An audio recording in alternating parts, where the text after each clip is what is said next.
Bueno, hemos hablado con toda claridad y con toda contundencia, ¿no? Cristina atrapada sin salida, ese acto que ha realizado hoy, pero vamos a ir al mundo del pensamiento, a escuchar cosas que realmente valen la pena.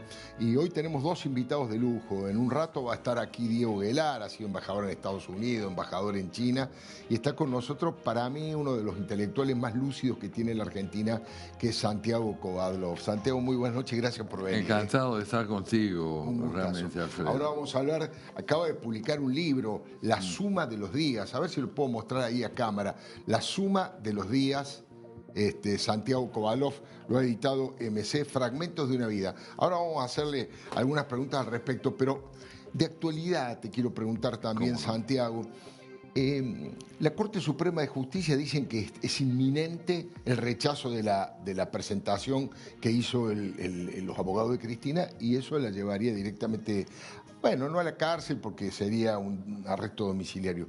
¿Qué opinás de eso? ¿Qué opinás de Cristina, que hoy ha convocado un poco a algún tipo de explosión popular en su defensa, y ha sido bastante modesta la concentración que hizo? Sí, ¿no? ante todo te diría que a mí lo que me parece que está haciéndose evidente es que la Corte Suprema también está en una situación extrema. La Corte Suprema está ante la posibilidad de evidenciar que es una fuente de credibilidad para la opinión pública o que no lo es.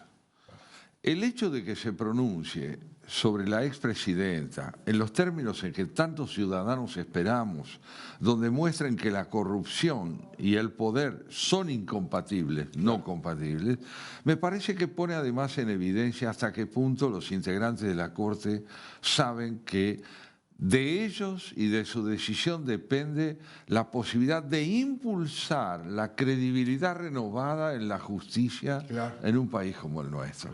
Medidas como las que ha tomado el fiscal Diego Luciani, apoyado por otros pocos fiscales, pero que han impulsado la transparencia del delito y la magnitud de la corrupción, no pueden ser desmentidas si es que la credibilidad de la justicia es entendida como el recurso vertebrador de la reconstrucción de la democracia argentina. Ella argumenta lawfare, persecución, proscripción. Dice, si soy tan débil, ¿por qué no me dejan competir? Derrótenme electoralmente. Mezcla, obviamente, dos conceptos, dos pilares de la democracia republicana, que es, digamos, la administración del poder con la justicia y con digamos, el peso que tiene la justicia en la República. Obviamente lo hace a propósito, pero es cierto que mucha gente dice, políticamente, para cerrar el ciclo de Cristina, sería bueno derrotarla electoralmente, porque ahora obviamente se va a victimizar, va a decir que es una perseguida, y a lo mejor eso la instala en el inconsciente colectivo hasta positivamente, lo digo entre comillas. Entiendo lo que planteás, pero también tendríamos que preguntarnos hasta qué punto este procedimiento que ella está siguiendo ya no es tardío. Es como un haber intentado presentarse como víctima cuando las evidencias de su condición de victimaria son muy grandes.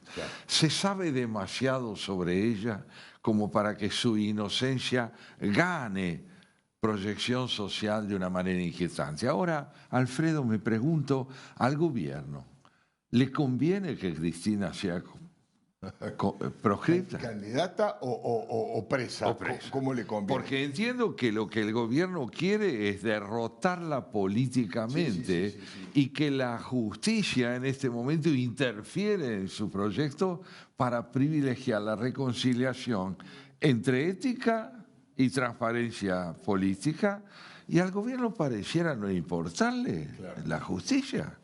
¿Cómo no digo que salga a proclamar a gritos que está bien que la justicia se pronuncie, pero indudablemente el alivio social profundo en la reconstrucción republicana no puede ser otro que la independencia judicial? Es interesantísimo cómo lo planteas, ¿no?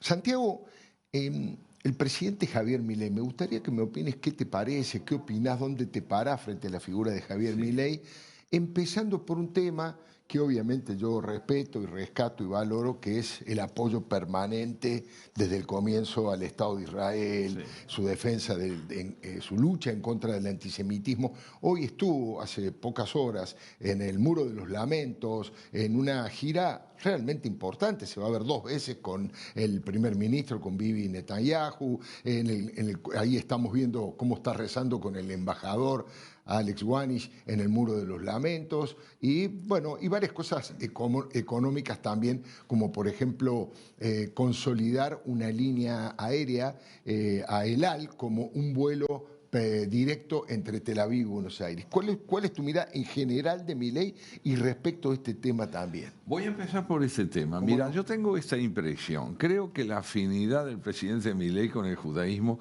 es un hecho inédito en la historia política de Argentina. No se trata de un escenario diplomático solamente. Hay una íntima afinidad de él con el judaísmo que se pone de manifiesto en muchos actos, desde la adhesión política al Estado de Israel hasta su aproximación al credo judío. Sí, claro. Pero allí es donde yo me planteo algunas preguntas. ¿Cómo puede ser que un presidente tan cercano a la vivencia de la ética judía pueda desplegar en el campo de la política disyuntivas tan drásticas en relación al prójimo? El judaísmo enseña primordialmente que en el vínculo con el prójimo yo constituyo mi propia subjetividad. Nosotros en la tradición judía sacralizamos la interpretación, entendida como la posibilidad de manifestar acerca de la palabra de Dios lo que pensamos, sin pretender que nuestra interpretación tenga el monopolio de la verdad. De eso se estudia la Torá entre 2 personas debatiendo y discutiendo distintas Todo el posiciones. tiempo. La presencia del prójimo es imprescindible. Aquel que no coincide conmigo es mi prójimo.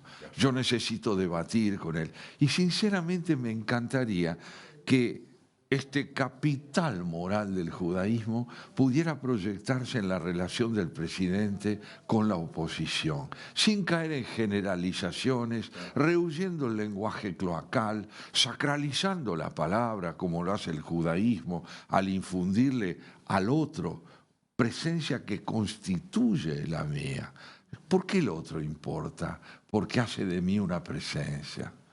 Entonces quisiera ver esto también proyectado a la política del país. En general ahora, de modo general, yo creo que el gobierno enfrenta una grieta interna tremenda entre lo que es la eficiencia y el coraje de haber concebido transformaciones económicas inéditas y la falta de imaginación en el orden político, porque se ha optado por una postura fuertemente maniquea, hiperbólica, de autoestima exagerada, que no es necesaria. Ideológica, amigo, enemigo, que no sirve, y que es el camino previo a los autoritarismos. Nos devuelve al terreno del que queríamos salir con él. Claro, claro. ¿Qué necesidad tenemos quienes de alguna manera reconocemos el aporte que él está haciendo, más allá de todo lo que pueda haber de discutible, y si lo hay, magnífico, pero más allá de lo económico, ¿ante quién estamos?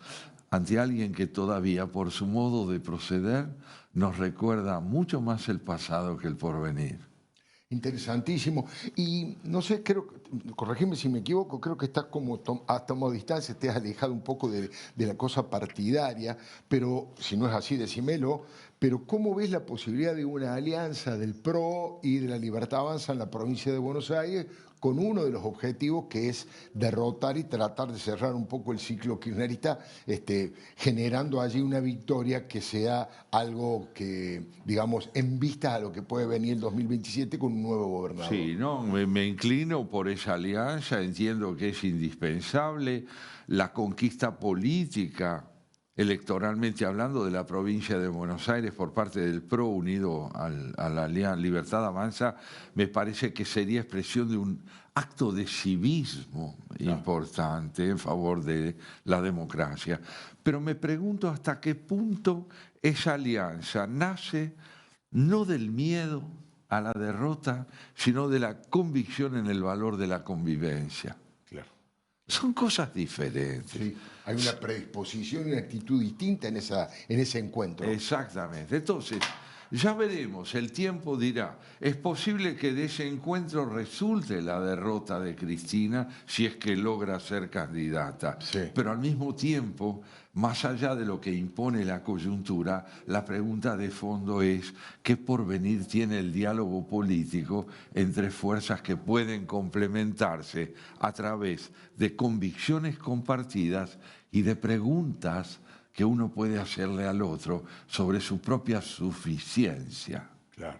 No, y además con la amplitud suficiente, como decías vos, para enriquecerse con la opinión del otro, para complementarse y para interactuar en forma positiva. A veces da la sensación que ahí hay una traba muy grande. Vos dijiste falta de imaginación, yo digo a veces también falta de capacidad, de falta de...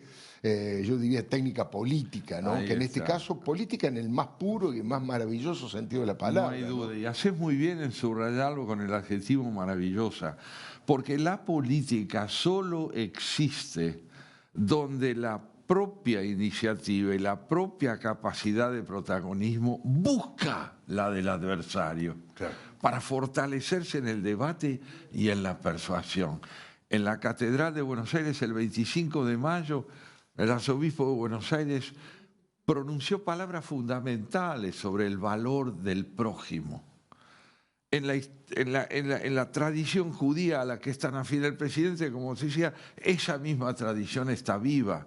¿Por qué no escuchar la palabra de dos tradiciones que han sabido unirse para llevar al campo de la política? Es interesante. Santiago, contame un poquito el origen del libro. Lo estuve hojeando. Es extraordinario. Vos decís acá fragmentos de una vida, la suma de los días de Santiago Kovadlov. Y estaba viendo como apuntes que se he hecho a lo largo de muchos años, apuntes creativos, profundos, algunos autobiográficos, Sí. pero la mayoría vinculadas a tu luminoso trabajo literario, a tu reflexión profunda. Se lee con una Qué facilidad suerte. y te llena de ideas, te llena de comprensión. ¿Por qué? ¿Cómo fue el origen? ¿Cómo te decidiste a publicarlo y cuál es el motivo? Bueno, es una hermosa pregunta para quien quiere evocar los orígenes de un libro. Todos los libros tienen un origen secreto. Empiezan por ser un apunte, una mínima semilla que luego prospera golpeando la puerta de la propia vida y diciendo quiero más lugar. Abrime la puerta, No es cierto, vos lo sabés también en los libros que has escrito con tu hijo. Pero lo cierto es que este libro nació de un cuaderno que hace 50 años atrás mi padre me obsequió porque era muy hermoso y tenía todas sus páginas en blanco. Y me dijo, Santiago, llévatelo, tal vez quieras anotar aquí algunas de tus cosas. En el año 84 empecé a escribir en ese cuaderno pequeños apuntes sobre mi vida de navegante como escritor. Iba navegando y contaba cuántas millas estaba de aquello que quería conseguir, de lo que quería escribir, del ensayo, del poema, de una reflexión sobre la vida política. Y fui anotando, pasaron 40 años. Al cumplir 81, me dije, Alfredo, yo no quisiera que este libro fuera póstumo. Quisiera publicarlo yo. Hice una selección de aquellas notas que me parecieron retrataban las alternativas de mi vida de escritor, buscando sus temas, sus libros, sus dudas, los momentos de incertidumbre en la composición de un libro, el misterio de la vocación que insiste a lo largo de los años y es un amor perpetuo, invicto. Extraordinario. ¿No? Eso es lo que cuenta la suma de los días. Acá dos o tres cositas de un paseo en tren que lo lleva hacia Bonn, el 22 de febrero. Dice, el curso sinuoso del Rin, la nieve pobre que lo busca, en Bonn haré una lectura pública de mis poemas, los escucharé en alemán, luego de leerlos en español. ¿A dónde me lleva la poesía?, se pregunta Santiago Kovadlov. Y después dice, un cielo cerrado, gris plomo, parece a punto de aplastar la tierra. Nieva y nieva ahora ante el niño encantado que soy. Este es un poco el tono, la medida de este libro, realmente deslumbrante, maravilloso. Y yo digo, para leerlo en familia, en pareja, con los hijos, ayuda muchísimo. Tiene pura belleza, pura magia y además profunda reflexión. Santiago, te deseo el mayor de los éxitos con el libro, como siempre, y gracias por haber venido a ayudarnos a pensar la actualidad también, como bien lo haces. Compartir con vos el pensamiento es compartir con vos la preocupación por el presente, siempre. Santiago Covadro, fue un verdadero lujo. Ya